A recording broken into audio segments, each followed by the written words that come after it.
Assalamualaikum warahmatullahi wabarakatuh. Perkenalkan, nama saya Muhammad Nasruddin Habibullah dengan NIM A12 2022 06811. Hari ini saya akan mempresentasikan tugas UAS saya dari mata kuliah Analisis dan Perancangan Sistem Informasi 2. Analisis dan Desain dengan judul Analisis dan Desain Berorientasi Objek Sistem Informasi Pengiriman Online pada JNT Semarang menggunakan diagram UML. Pembahasan. Di sini kita akan membahas tiga pembahasan, yaitu yang pertama, pendahuluan, analisis sistem, dan desain sistem. Pendahuluan. Sejarah perusahaan berawal dari visi dua pengusaha. JNT Express didirikan pada tanggal 20 Agustus 2015 oleh dua pengusaha asal Tiongkok, yaitu Jet Li dan Tony Chan. Keduanya sebelumnya telah sukses membangun bisnis di Indonesia, Jet Li sebagai CEO Oppo Indonesia dan Tony Chan sebagai pendiri perusahaan Oppo. Visi misi perusahaan. Visi: menjadi perusahaan jasa pengiriman terbaik di Indonesia yang terpercaya, handal, dan dekat dengan pelanggan. Lalu misi: menyediakan layanan pengiriman barang yang cepat, aman, dan terjangkau, membangun jaringan pengiriman barang yang luas dan menjangkau seluruh Indonesia, meningkatkan kualitas layanan dan kepuasan pelanggan, menjadi perusahaan jasa pengiriman barang yang inovatif dan berkelanjutan. Lalu struktur organisasi, tugas, dan tanggung jawab. Struktur organisasi PT JNT terdiri dari beberapa divisi, yaitu: pertama, divisi operasional, bertanggung jawab atas segala kegiatan operasional, termasuk pengambilan barang, pengiriman barang, dan customer service. Lalu divisi teknologi informasi, bertanggung jawab atas semua sistem informasi dan teknologi, termasuk website, aplikasi, dan database. Lalu yang ketiga, divisi keuangan, bertanggung jawab atas semua kegiatan keuangan termasuk akuntansi, pajak, dan payroll. Lalu yang keempat, divisi sumber daya manusia, bertanggung jawab atas semua kegiatan terkait sumber daya manusia seperti rekrutmen, pelatihan, dan pengembangan karyawan. Lalu yang kedua, analisis sistem. Analisis proses bisnis atau prosedur sistem yang sedang berjalan saat ini. Saat ini PT JNT masih menggunakan sistem manual untuk memproses pengiriman barang. Pelanggan yang ingin menggunakan jasa JNT harus terlebih dahulu datang ke drop point terdekat dan mengisi formulir pengiriman. Kemudian petugas drop point akan menimbang dan mengukur barang dan menghitung biaya pengiriman. Setelah pembayaran diterima, petugas drop point akan memberikan resi pengiriman kepada pelanggan. Barang kemudian akan diangkut ke gudang JNT untuk disortir dan dikirim ke alamat tujuan. Lalu analisis masalah dengan metode PISIS. Metode PISIS digunakan untuk menganalisis masalah yang ada pada sistem manual PT JNT. Berikut adalah hasil analisisnya. Yang pertama, ada performance. Sistem manual JNT tidak efisien dan memakan waktu lama. Pelanggan harus antri lama di drop point dan proses pengiriman barang juga memakan waktu lama. 2. Informasi. Sistem informasi JNT tidak terintegrasi dengan baik. Data pelanggan, data pengiriman, dan data keuangan tidak terhubung dengan baik sehingga menyulitkan dalam pengelolaan data. Lalu cost. Sistem informasi manual JNT membutuhkan banyak biaya untuk operasional, seperti biaya kertas, tinta, dan gaji petugas drop point.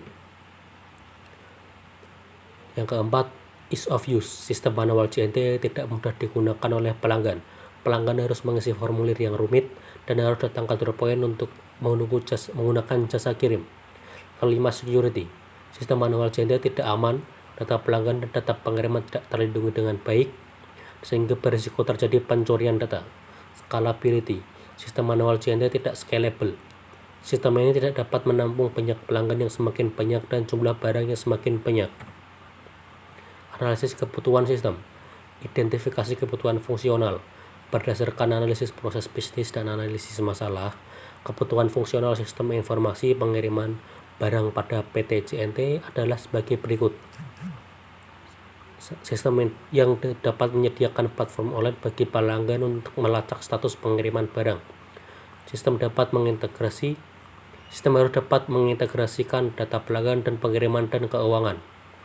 Sistem harus dapat menyediakan laporan pengiriman barang dan laporan keuangan.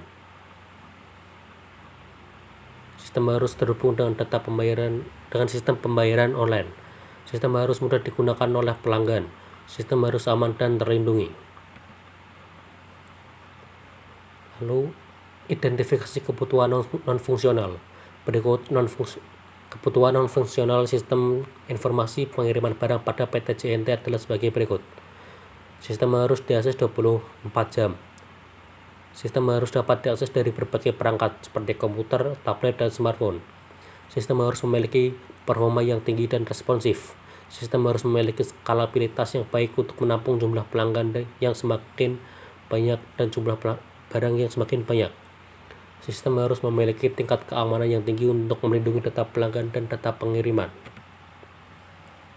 Lalu usulan proses bisnis dari pengembangan sistem informasi online. Dengan pengembangan sistem informasi online, proses bisnis PT JNT akan menjadi lebih efisien dan efektif. Pelanggan dapat merasakan manfaatnya sebagai berikut. Yang pertama, kemudahan dan kenyamanan. Pelanggan dapat memesan layanan pengiriman barang JNT dari mana saja dan kapan saja melalui website atau aplikasi mobile. Pelanggan tidak perlu lagi datang ke Point untuk mengisi formulir pengiriman secara manual.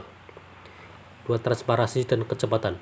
Pelanggan dapat melacak status pengiriman barang mereka secara online, secara real-time. Sistem akan memberikan informasi mengenai lokasi barang saat ini dan perkiraan waktu kedatangan. Hal ini membuat proses pengiriman barang menjadi lebih transparan dan dapat diprediksi. Lalu kemudahan pembayaran. Pelanggan dapat memilih berbagai metode pembayaran yang sesuai dengan kebutuhan mereka, seperti online payment, COD atau cash on delivery, atau transfer bank. Integrasi dengan sistem pembayaran online membuat proses pembayaran menjadi lebih cepat dan mudah. Lalu meningkatkan keamanan. Sistem informasi online JNT akan dilengkapi dengan fitur keamanan yang ketat dan untuk melindungi data pelanggan dan data pengiriman. Data tersebut akan dienkripsi dan disimpan dengan aman di server JNT.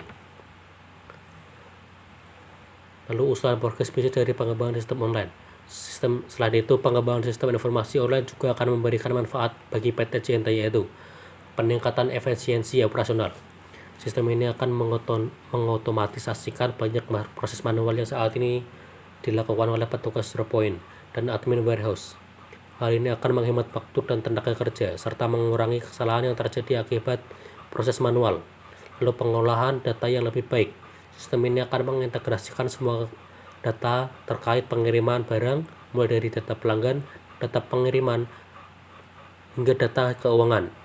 Hal ini akan memudahkan JNT dalam mengelola data dan membuat laporan secara lebih efisien. Lalu meningkatkan kapasitas dan skalabilitas. Sistem informasi online JNT dapat dengan mudah ditingkatkan skalabilitasnya untuk menampung jumlah pelanggan yang semakin banyak dan jenis barang yang semakin beragam. Hal ini akan mendukung pertumbuhan bisnis JNT di masa depan. Peningkatan kualitas layanan pelanggan. Sistem ini akan memungkinkan JNT untuk memberikan layanan pelanggan yang lebih baik. Pelanggan dapat dengan mudah melacak status pengiriman barang mereka dan mengajukan komplain secara online. JNT juga dapat menggunakan sistem ini untuk memberikan informasi dan promosi kepada pelanggan secara lebih efektif. Lalu yang ketiga, ada desain sistem informasi. Desain sistem. Yang pertama, sistem proses bisnis JNT dan diagram BPN. Untuk diagram BPN sendiri bisa dilihat di layar ya. Lalu penjelasan diagram BPMN. Yang pertama, pelanggan. Buat pesanan, pelanggan datang ke kantor JNT dan membuat pesanan melalui sistem JNT dengan mengisi detail pesanan seperti alamat pengiriman, alamat penerima, berat barang, dan metode pembayaran. Lalu petugas Point terima pesanan. Petugas Point menerima pesanan yang telah dibuat oleh pelanggan. Lalu cetak resi. Petugas mencetak resi untuk pesanan yang diterima. Lalu kirim ke gudang. Petugas pengiriman barang ke gudang untuk diproses lebih lanjut. 3. Admin gudang. Admin gudang menerima barang yang dikirim dari Point. Kurir ke kurir. Setelah menerima barang, admin gudang mengirim barang ke kurir untuk proses pengantaran. Lalu 4. Kurir terima barang. Kurir menerima barang dari gudang. Antar barang, kurir mengantar barang ke alamat penerima. Lalu skenario use case. Untuk skenario-nya, itu use case-nya bisa dilihat di layar ya. Lalu penjelasan skenario use case pengiriman barang. pengiriman baru pelanggan. Pelanggan mengakses website atau aplikasi JNT. Lalu yang kedua, pelanggan memasukkan informasi pengiriman, termasuk alamat pengiriman, alamat penerima, berat barang, dan jenis layanan pengiriman.